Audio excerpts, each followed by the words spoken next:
Hey, what's up, cats and kittens? And shout out to all my cerebral lights. It is me, the Cerebral Diva, and I'm back with another episode of RealiTEA, and that's TEA because I give it to you scalding hot.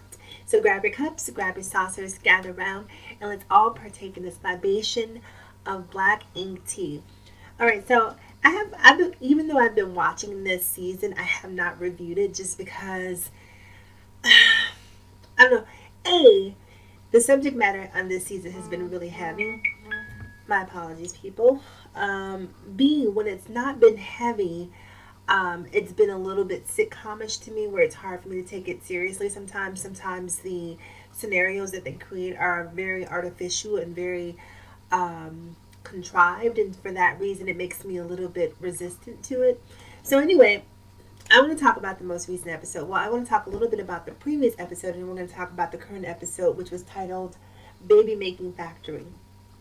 So, the episode that preceded this one was, I believe, the episode where Caesar sort of facilitated a reunion between Sky and her son Genesis. The Where do we even start with that relationship, right? Um, when Sky first came on Black Ink, I was a huge Sky fan. Like, I just thought that she was the most down to earth, humble, kind, um, ride or die spirit that you ever wanted to be around. And as she's evolved and sort of come into more prominence on the show, I've seen her sort of deviate from that and take on sort of that Nene Leakes disposition where now she feels like she's Queen Bee. And I'll tell you why. When I watch the way that she treats Kitty in particular, she basically bullies this girl. And people will say, well, she's bullying her because of Ted. She doesn't want anyone to talk to Ted. Well, she doesn't have any control over Ted. And Ted clearly doesn't have any control over Sky. And as far as I can tell, the two of them are not in any semblance of a relationship. So, therefore, Ted is free to talk to whomever he'd like to, and anybody who'd like to talk to Ted is free to talk to him. You know, this whole man poaching thing that she seems to have, where she feels like she um, has these sort of de facto rights to Ted's penis, is just it's beyond me. And so, watching the way that she treats Kitty, Donna, just people in general that she deems beneath her in the Black Ink family really speaks to her true character to me. So I am no longer a Sky fan. I just don't like her. And even further, watching her relationships with her sons. Like the youngest son, if you guys saw that episode, was really welcoming, really forgiving. He really didn't hold any grudges. You know, he basically was just excited to have his mother back in his life. The older son, Genesis, who's clearly had some trouble and definitely has some issues of his own. And many would say that a lot of those issues are directly attributed to Sky. And I would be inclined to agree with that to a degree. And here's why. Because tonight I think she said that she was 29 years old, I believe she said she is. Um, I want to say that's what she said. And I'm like sitting there doing my math. Like, if she's 29 and Genesis is 19, please tell me she wasn't having kids at 10 years old. I think she was having kids probably around maybe 14 or 15. So I think my math may be a little bit off. But in any case, at 14 and 15, can you really hold her accountable for not being the best parent at that age? Probably not. So I don't necessarily blame her for a lot of his issues, even though she's the mother, and it's obviously incumbent upon the mother to parent. If you create a life, it's your job to take care of that life. So I'm not completely absolving her of responsibility. I'm just simply saying that at that age, at the tender age of 13, 14, 15, 16, whatever, you're just not developed enough to really impart any wisdom or true parenting, in my opinion. You know, there may be exceptions to that rule, but I think for the most part, that's just way too young to be a parent. And so, for that reason, I do give her a slight pass.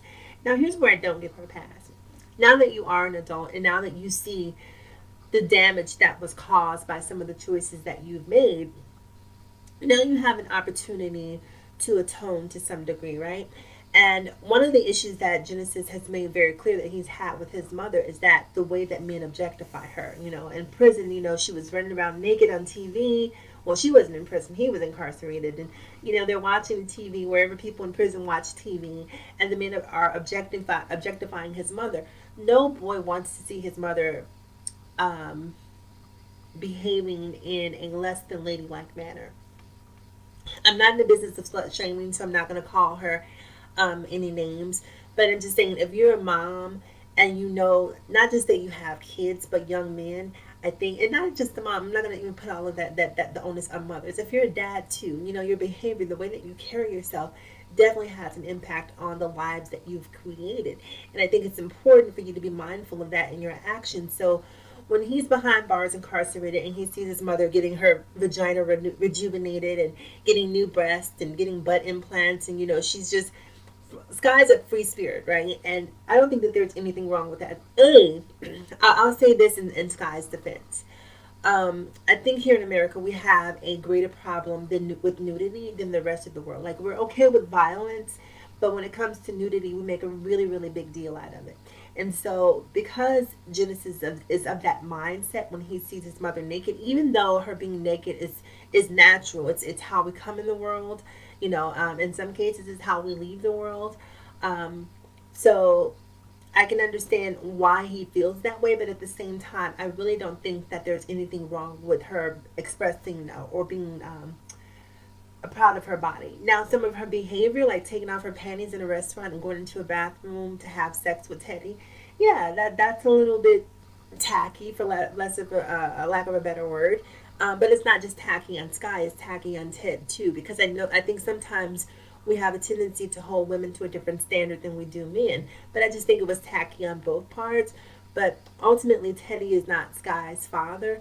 Teddy is not Genesis's father, so he is not beholden to any sort of obligation to Genesis, so he can do whatever he wants to. But Sky, on the other hand, is, you know that you have these kids, you know that you're on TV, you know that they could potentially be watching you, and maybe at that point in time, she just felt like she really needed to do what she had to do to make an impact, to stay on television. And she's clearly parlayed what was basically just sort of a guest appearance into a full-blown featured character on the show, so kudos to her for that. So whatever she was doing has definitely been working for her. But you know, to whom much is given, much is expected. And you know, when you have that much visibility, it does come with a level of responsibility, because now that you're on TV and your sons are potentially watching you, the sons who don't know you, the only semblance of a relationship that they have with you is the character that they see on TV. And you're watching this lady on TV that's giving you up for birth, partying, being completely reckless and irresponsible, and you're maybe thinking to yourself, well, damn, she still hasn't learned.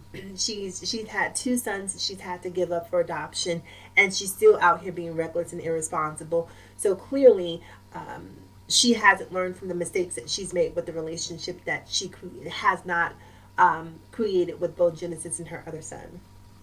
So anyhow, Caesar attempted to facilitate a meeting between the two of them, and at one point they were talking, and I'll tell you, when I watched the two of them sit down, they sat down at some sort of I don't know if it was a bar or restaurant, what have you. Caesar's in the middle. There's a table separating Genesis and Sky, because they obviously cannot be within close proximity to one another. So the table is dividing them, and Sky just starts talking. And I think that's the mistake that she keeps making. She keeps talking, and she should shut up and just listen. Just listen. You know, I'm sorry, I didn't know what I was doing. You know, she just goes on and on and on and on, and she won't stop. And nothing that she's saying to me comes across, like, I don't think that she's being insincere, but I just don't think that she's really choosing the right words to convey what she should be trying to convey to her son. You know, well, the conversation should be something like, hey, I know I wasn't perfect. I made a lot of mistakes as a child. You know, I didn't really have the tools to parent, you know, and I know that that's hurt you a lot. You know, and I can see that you're angry at me, and you have every right to be angry with me. I don't want to deny you that anger, excuse me. I want to give you the space, you know, to work through that. And if you'll give me the opportunity, I would like to work through that with you. You know, I can't force your hands in terms of building a relationship with you. You know, I'll do my best to sort of find a balance between living my life and also respecting the life that I've created. I love you. I want you to be in my life. I'll do whatever I need to do to try to make that happen. I'm willing to do, but hopefully at some point you'll be able to meet me somewhere in the middle so we can work together. And just leave it at that and let the man speak. But she just won't stop talking. And so every time I watch the episodes, I'm just so frustrated. I'm just like, shut up. Can you just please shut up, Sky? Just let him talk. Let him express himself. You've had a platform for about 5 years now on national TV where you've been able to express yourself. This is his opportunity to speak. So just put on your listening ears for a second. Let the man get at whatever it is off his chest, because there's a lot. Because when he looks at Sky, I mean, it's almost like looking at, like, how they take pictures of like serial killers and they have those dead eyes. Like you can see in his eyes how much hate and resentment he harbors for Sky. And when, at one point he stands up and she stands up too, and she calls him she starts name calling him. I'm just like, I was at a complete loss for words when she did that. So she basically, the son that she's given up, the son who's upset with her, the son who she's trying to work through her issues with, because he's not receptive to the degree that she would like him to be, she starts name calling. And at that point, I'm like, you know what? Genesis is absolutely 100% right to not want to have anything to do with her. His best bet is just to count this as a loss. And that's pretty much what she's done. But really quick, his best bet is to count this as a loss and just move on with his life, because clearly she will never be the mother that he wants. And I think that that's just going to be a hole that will exist in his heart forever. And hopefully he won't be one of these men out here who has mommy issues that winds up dating women. And, a lot of the women are trying to fill that void that his mother didn't feel, trying to basically nurture him into being a man, because he's going to lack a lot of those skills that he didn't get taught at an early age. But anyway, I digress. So, fast forwarding to the current episode, Sky is now basically dismissed her other children and decided, you know what, I did it wrong the first time, so now I'm going to have kids a second time, which to me is just another slap in the face to her pre-existing children, because that says to them potentially that you guys are disposable, and so I can just have more and replace you and create new relationships and do it right, because you guys are already flawed in some way, shape, or form. So I just thought that was a whole other level of insensitivity, and insult to the kids that she's created. So moving on from Sky, let's talk about O-Ish. So O-Ish, who is the king of the sperm donors, 4 babies' mothers. What does he have? I think 4 kids, one kid by each mother. So he's basically trying to create this sort of communal existence between his baby's mothers. Anya didn't want to have any parts. So let me set it up. So he basically is having this sort of epiphany, this sort of midlife crisis, if you will, where he's realizing sort of the error of his ways and basically going through that transitional phase of boy to man. And so he now wants to have a relationship with his kids very much on the same level that Sky is going through to some degree. And so he decides to reach out to each one of his baby's mothers and have sort of this powwow and figure out if they can all get on one accord. So Anya, who is probably she's like, if you look at all of his baby's mothers, you realize that Ish quickly has a type, and it's not brown skinned women. And so Anya is probably the only exception to that. And so they invited Anya to the meeting. Anya declined, blocked him on social media, and basically said, absolutely not. I don't want to have anything to do with you. I don't want my daughter to have anything to do with you. Now, I do think that Anya is right in terms of not wanting to have anything to do with Richard or O-Ish, but I don't think that she's right to deny him a relationship with his daughter. I mean, you made that choice to sleep with him. Your daughter did make a choice in her father. So you cannot negate that relationship out of anger for him. That's a mistake that you made. So I don't think that she should do that. So anyway, Anya didn't show up. Kathy, who is now like a yoga instructor, she's doing meditation. You know, we saw her and Sky sort of do some of that on a previous episode. So Kathy shows up, and things quickly went to from right to left. She basically felt insulted because O-Ish and his new girlfriend, I can't think of her name, were essentially saying that she was denying him the right to see Achilles, which is his son, based on the fact that he wasn't paying child support. And my whole thing is like, okay, well, what's wrong with that? Like, if you're responsible for paying child support and you're not meeting that obligation, then no, I don't think that she should necessarily have to accommodate him. You know, part of being a dad is being responsible. And if you're being irresponsible, I think that there should be repercussions. Now, I don't know, she should necessarily do that on a long term basis, but sometimes when people aren't necessarily meeting their obligations, you do have to do things that will sort of shake them by the shoulders and wake them up. And if not allowing you to see your son until you've paid your child support payment is sort of a short term repercussion, I'm okay with that. You know, as long as she's not trying to impede their relationship overall, as long as it's really sort of more of a wake up call than a punishment, then I think that that's okay. So they were basically having a conversation back and forth, and Kathy was just basically saying, "Look, you have access to your son at any time. I'm not denying you that the rights to your son. You don't come and see your son because you're angry with me." And initially, O-Ish, aka Richard, was denying that, like, no, it's about money. You don't want me to see him because I haven't given you money.